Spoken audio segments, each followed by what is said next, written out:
There are three types of food shoppers, and each of them has a strategy, whether they're aware of it or not, that either saves time and money or wastes it and clogs up their pantry. We're going to examine the three types of food shoppers and their strategies today on the Carefree Cook's Code. I'm Chef Todd Moore, and this is the Carefree Cook's Code, every Tuesday live at noon Eastern. Here's our challenge. How can home cooks cook freely with creativity, confidence, and pride while ignoring recipes and still impressing themselves and others with what they cook? Well, the answer is found in becoming empowered with how cooking works, using dependable and repeatable methods of cooking that work for any ingredient, for any diet, and any desire, just like chefs do. And we'll know we've cracked it when everyone sees cooking as an exciting and rewarding way to improve their relationships, their lifestyles, and their health through better food and cooking. This is the Carefree Cook's Code.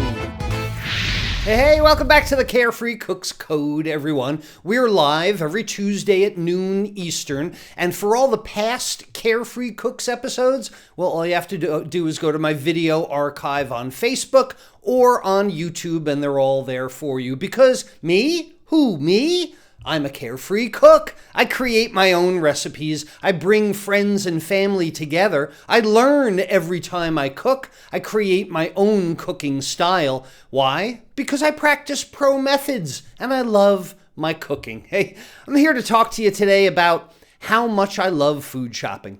Food shopping is a joy to me, and I know most of you would disagree with that.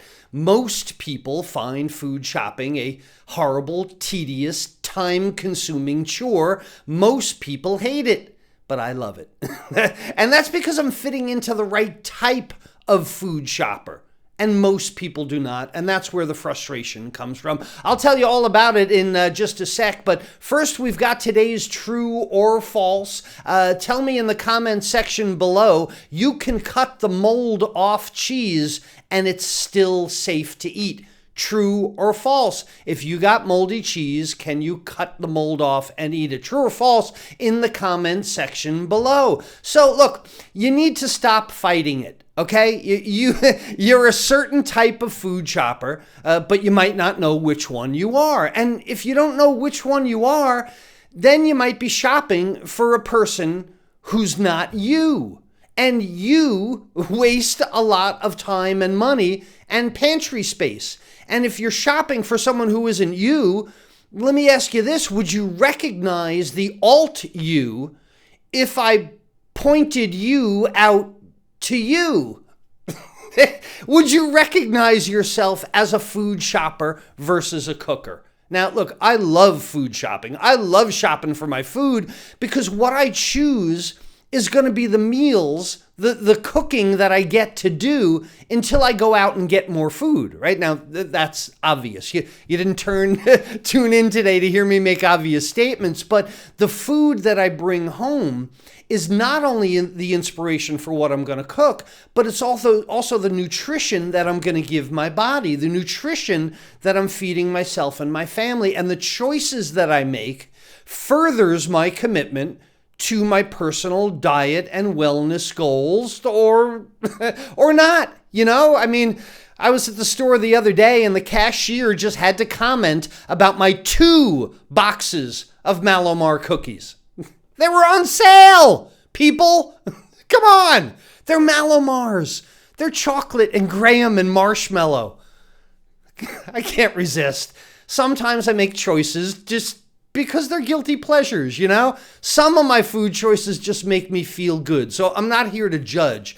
But when I do love food shopping, it's because I find new ingredients. And you know, if you were able to see me, like if you're on the security camera, if you were able to see me in a new food store, one that I haven't been to before, one that I'm unfamiliar with, or if you saw me at my local organic store, you would think that I was in the food library, right? When they opened this organic store near me, I spent hours just walk. They give you free coffee too. So I'm strolling around with a cup of coffee, just reading all the labels, just looking at all these new and interesting foods, because your same old grocery store, you know where that stuff is. It's the same old stuff, right?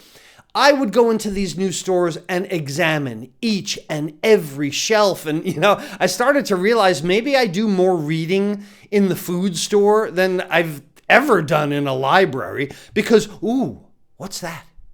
Oh my goodness. Oaxaca, Mexican Oaxaca cheese? Oh, what can I do with that? You see how it works? You see something and you go, oh, what's that? What can I do with it? And you'll see me rummaging through this food library, reading labels for ingredients. I want to know what's in things. Reading the weight and the volume, because I know my portion sizes, right? Reading the serving size, or even the country of origin, or where it's distributed from. These are all things that are really important to me when I shop for food. You can see a lot of the path of the food, where it comes from, and honestly, who you're supporting with your food dollar when you read the ingredients. And there is a lot to learn if you consider your food shop a food library. So when I'm shopping for serendipity, when I'm looking for new foods and new discoveries, I rarely bring a list.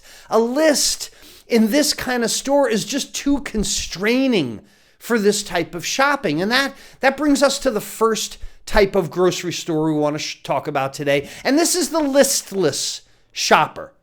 It doesn't mean that they're really tired all the time. It means, obviously, that they shop without a list. Now, look, this isn't inherently good or bad. Again, I make no judgments. But if you're going to listless shop, the skinny dipping of grocery shopping, if you will, it's got to be in the right instance, Match your shopping strategy to where you're doing your shopping.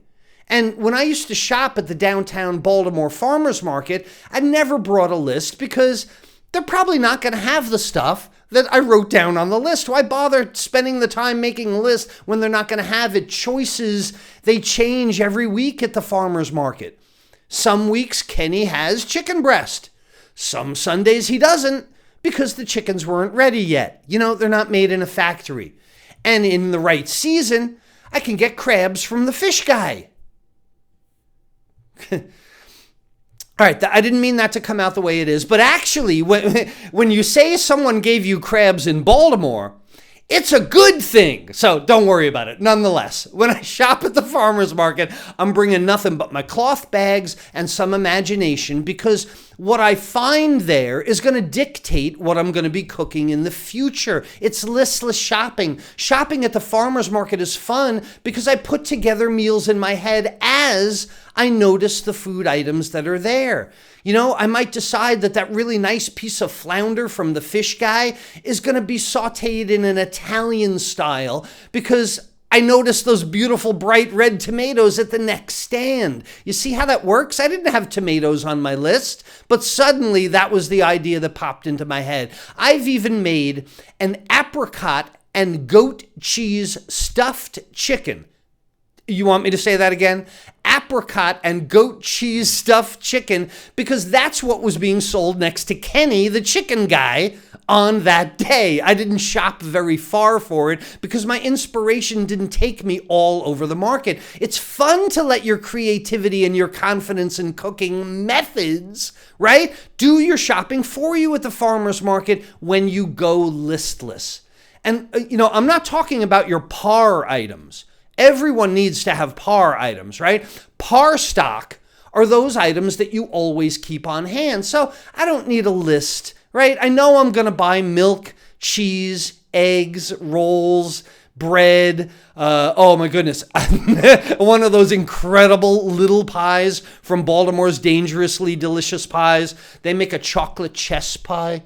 Oh my goodness, it's crazy good. And they're little tiny ones. Anyway, I digress. I only buy those pies, of course, when I don't have Malomars in my house. That's a rule. So, look, I'm a listless shopper when I go to the farmer's market. However, a shopping list, shopping without a list can be really dangerous when you shop at the local mega grocery store. If you're shopping at a store where they have everything, and you can have a choice of everything, and everything comes in bright packaging with really good marketing, and it's right next to the cash register, or it's in the brightly lit frozen food section, and you're without some kind of written constraint, it could lead to time, money, and pantry disaster. This is the way to disaster. If you're shopping at your local mega market, make a list. And that brings up the second type of grocery shopper. We're going to call him Mr. Lister or Mrs. Lister if you want. This is the person that shops with a written list. And again, neither good or bad, whichever you do, but it depends on the situation. And like I said a minute ago, you're going to be disappointed if you bring a list to the farmer's market, and you'll be missing out if you bring one to the organic market, but it can be really useful at your chain grocery store. If you don't want to be hypnotized at 50,000 square feet of store, you've got to come with a plan. And maybe you plan out your meals a week or just a few days in advance. And we all know that we've got some favorite meals. You pretty much cook them every single week, right? I mean, admit it. Everybody's got favorites that come around every Tuesday. And, then maybe you've got a day or two during the week that you might try something new or experiment or discover a new ingredient. Or perhaps a new ingredient does catch your eye at the grocery store and it inspires you to cook something. Well, you can leave a blank on your list for your daily inspiration. But for those recurring items, those things that you buy again and again, you might consider putting a par item list together. What are the items that you always have on hand? I mentioned this a minute ago, right? Milk, eggs, bread, butter, the things that you don't ever want to run out of. They're par items. Put them on your par list. Then think about some of the elements of these other recurring meals.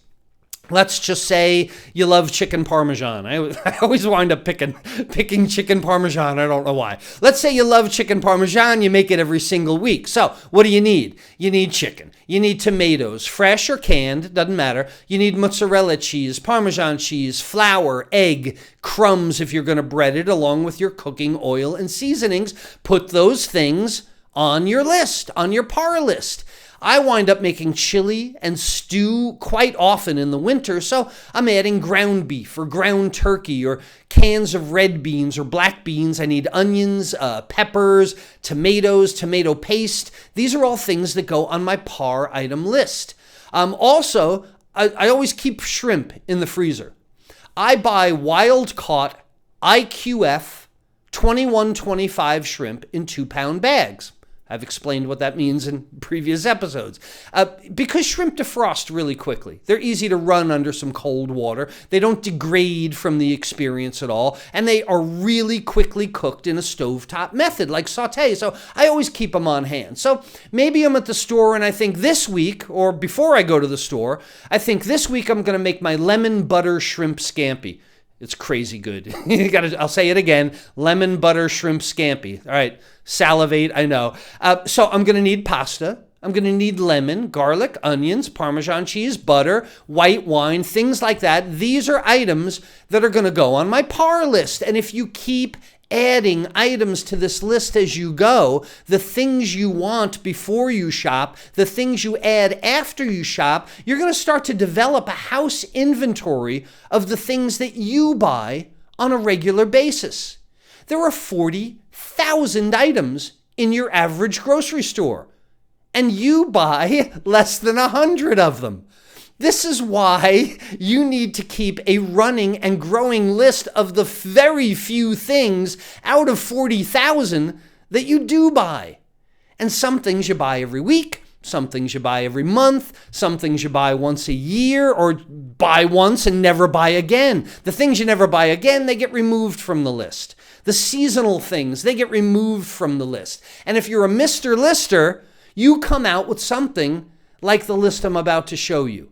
And I'll tell you who you're looking at right now, all right? You're not just looking at Mr. Lister. You're looking at the friggin' Master Lister, because this is how I run my big grocery store shopping strategy. I use the very same techniques for my home that I used when I was buying $1 million a month worth of food as the executive chef at a large hospital. It's the same principles and procedures, just a lot less food, and I don't spend $1 million a month anymore. But once you have your par item list, then it needs to be organized into how these items appear in the store itself. And this is why shopping by recipe wastes so much time and so much money, because instead of listing the items you need like a recipe, they should be grouped by food category on your par list. Chicken Parmesan and shrimp scampi are going to need mozzarella and Parmesan cheeses, the ones that I put in. You can use different ones.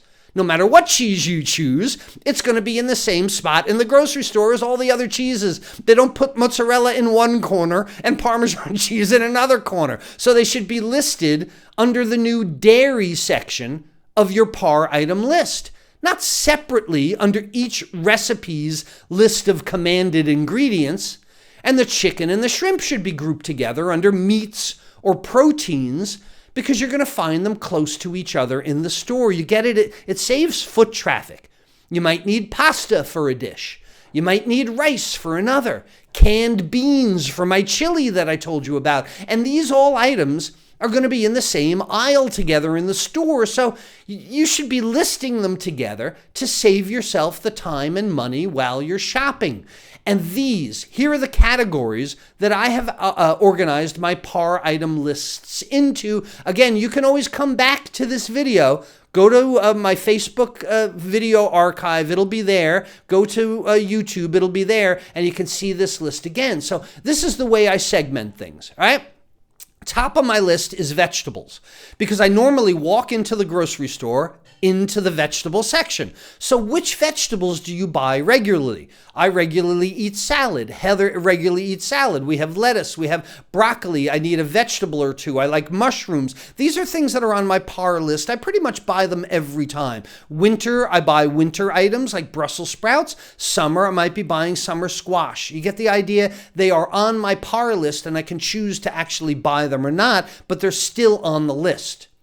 Fruit, some are seasonal. Some you have all year long. My meats, my fish, my proteins. Then I have a dairy section for milk, cheeses, eggs, yogurts, things like that. Snacks and chips. I buy a lot of whole nuts. I eat a lot of almonds and whole unfried, honey toasted and things like that. They're really good for you. Then I have a cereal or grains section for rice, for oats, for pasta, things like that. A canned goods section. You find all those canned goods together in the grocery store, right? Tomatoes, peanut butter, soup, beans that I mentioned. Then there's condiments, any sauces, dressings, honey, ketchup, mayo. You get the idea? My sweet and sour sauce, my adobe sauce, any things that I buy, enchilada sauce in a can to use quickly.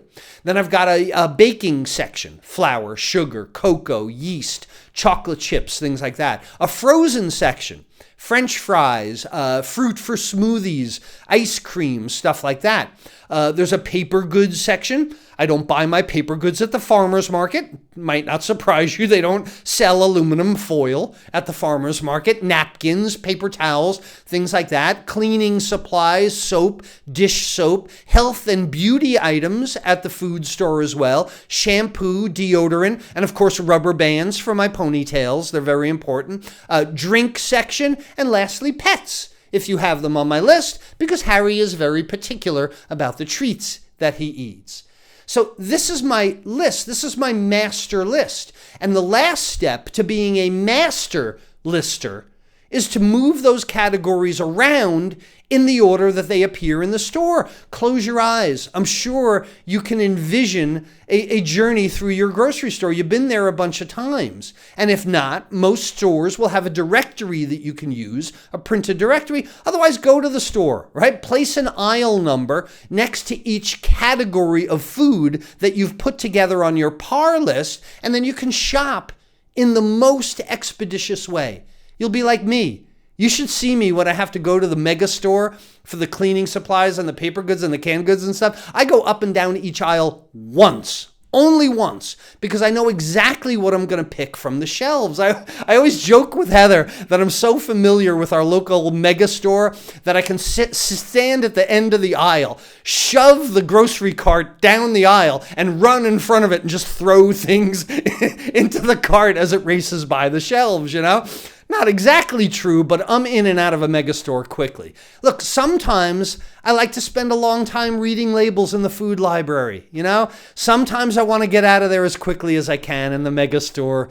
It gives me the hives sometimes. Having a par list, categorizing by item, by category, and then organizing those categories in store order is the best way to buy only what you're going to cook and cook only what you've bought. The third type of grocery shopper I call the wanderer-gatherer. And this is the person most likely to use the small carry basket instead of the cart with wheels. You're most likely to see this person in the frozen foods section around 5 p.m. This person is at the grocery store just about every day. They shop on their way home from work for their dinner that night. They pick things up that are going to be eaten within 24 hours. And this person, again, no judgments, but they don't have par items. They don't have a pantry list. They're more likely to buy convenience items, and they really, they don't need a strategy for that. And I don't have one for them. They are trading nutrition and food enjoyment for convenience. But again, they know it. It's okay. It's okay with them, and it's okay with me. You make your own choices. And I don't have a shopping strategy for them because their food choices are based on whim, and there's no strategy for that. But as you can imagine, the best plan for a wander-gatherer is to become another type of shopper. I mean, get a plan, man. You waste the most time and money, and you clog up your pantry with whim-based items when you're a wanderer-gatherer. A wander-gatherer should switch to some type of shopper, any other type of shopper that starts to plan out the foods they'll eat. And most importantly, the wander-gatherer needs to start cooking the foods themselves. So if you focus on healthier whole foods, the ones with one ingredient on the label, or if it has a label at all, you're going to need some cooking skills. And that is when I got plenty of advice for you, right? That's when I got an entire cooking course for you, because once you start cooking by method, you gain confidence to start creating your meals instead of just warming them up. And once you have confidence in repeatable methods of cooking, then you gain the creativity to start looking at the food in your store as something to express yourself with, something to improve your lifestyle and health with, something to talk to your friends and other people about, something to share with your friends and family, something that becomes joyous because you're choosing the foods that'll become part of your art and wellness in the near future. And this is worth getting excited about, because if you choose your food wisely, you will grow wise enough to choose good food. It's that simple. Look, I went food shopping 3 days in a row last week. And yeah, it's time consuming and it kind of sucks because I use all three of the methods that we've talked about. And now I don't do this every week because some of my par items are bi-weekly or monthly pars, but I go to the local market for my proteins, the local vegetables, the produce, the chicken, the beef, the fish, the eggs, the beef and eggs. And there's a farm about 50 miles from me that makes this maple breakfast sausage that I crave, and they deliver it to the store on Saturday. So if you don't get there by Monday morning, all the sausage is gone. So I got to go to the farmer's market or the organic market on Sundays. And that's my listless shopping. I see what's still left there, and I make my meals up from that. Then I go to the huge mega store for my pantry items, the pasta, the rice, the canned goods, the paper goods, and those, of course, ponytail rubber bands that I've obviously run out of. Look, I'm definitely the Mr. Lister in the mega store. I'm up and down those aisles really quickly, so much so you wouldn't believe it. But when I go to the fish market to see what the fishermen are bringing in, I'm a wonder-gatherer. Whatever the guy says is freshest, that's what I'm going to buy. I don't care. Whatever he says is best. I don't bring a list to the fish market. And as long as I can still get crabs from him in the summer, remember that's a good thing, everyone. All right, let's see who's doing some pantry cooking this week in the Carefree Cooks community. It is Dan. Dan's been on the road for 8 days. He's driven 1,500 plus miles, eating mostly junk food, he says, right? Wandering and gathering while helping his daughter move. He's happy to help her move, but he's finally able to get back to his kitchen, and his kitchen was glad to see him too. He made this lemon garlic baked cod dish, really nice, and you could tell the method, crispy, nice crust on that, nice, very good.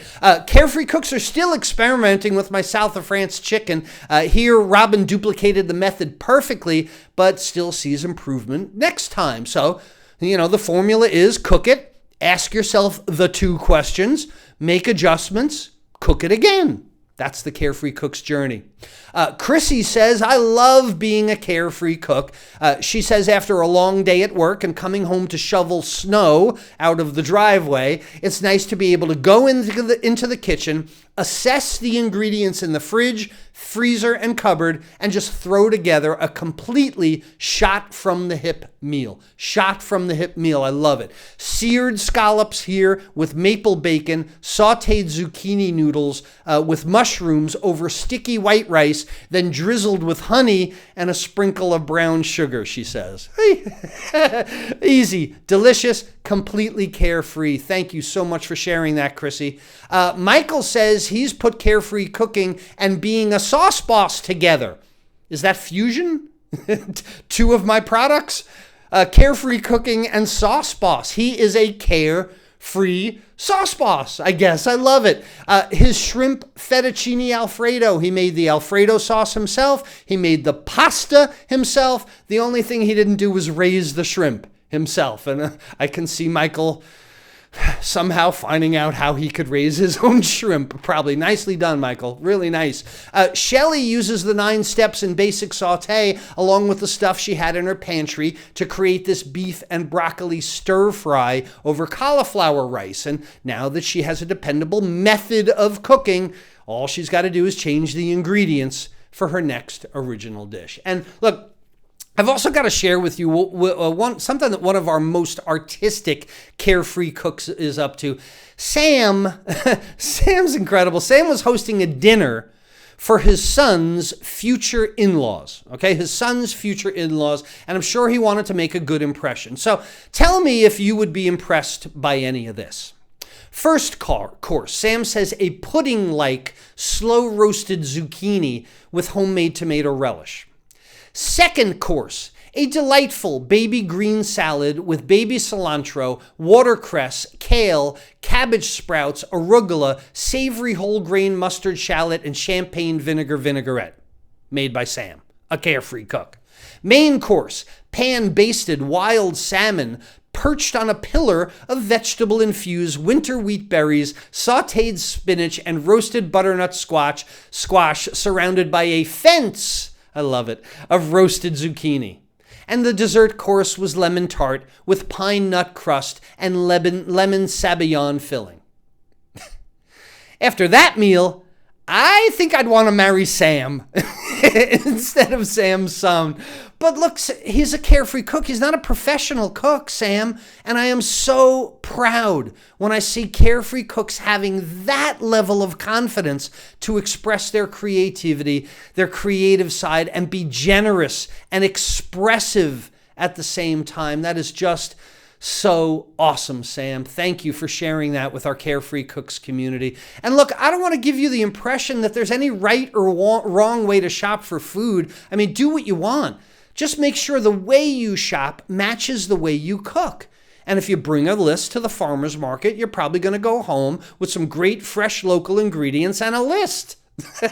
Uncrossed off. But if you go listless at the mega store, you're going to have a lot of money locked up in your pantry from shiny objects that caught your eye, things on sale, and momentary inspirations that are forgotten once you got home. I mean, we talked about all this last September. There's an episode called The Food Vault. Look for it on my Facebook or YouTube pages. And look, the whole experience of shopping for your food will be a lot more enjoyable if you look at it as like a market-to-plate expression of your confidence and creativity. How you're going to cook, where you are going to go shopping, what you plan to cook is going to dictate why you choose one food shopping strategy over the other. And if you went listless at the cheese shop and bought way too much cheese, you might find that it's gone moldy. So, can you just cut off the mold and eat it? No, it's false. Mostly. Soft cheeses definitely need to be discarded because molds make their way through it very quickly, but it's harder for molds to make their way through harder cheeses. And some people say you can cut 1 inch around the mold on a harder cheese, but God, I gotta ask why. Why do you gotta do that? It's not worth the risk of being sick from moldy cheese. Oh my God, it's a horrible thing. And come on, cheese is not caviar. Cheese isn't rare. Cheese isn't expensive or difficult to find. If you regularly have moldy cheese in your pantry, that means you're not the right type of shopper. You're not shopping the right way. Examine what type of shopper you are. Throw away any moldy cheese. Oh, please. Do not do that. And look, if you saw one of your friends in today's types of shoppers, you should share this video with them. Or if you know someone who's acting like the wrong type of shopper, you should tell them to cut it out and make a par item list already. Share this video with them too. And now that you know what you're going to be cooking this week because of your par item list, I can show you how to cook it with this week's free online class. It's the 5 skills taught in culinary school that are essential in all cooking. And this is how thousands upon thousands of home chefs have started their own culinary journeys toward carefree cooking. And it's the perfect place for you to start yours as well. You know, all this great food I show you every week, this is where all the Carefree Cooks started. They all started with this one class. So go to carefreecooks.com, go to webcookingclasses.com/register for the next class as soon as this episode ends, which means now, because this is Chef Todd Moore reminding you that there's a method to your cooking success. Till next Tuesday. Bye-bye.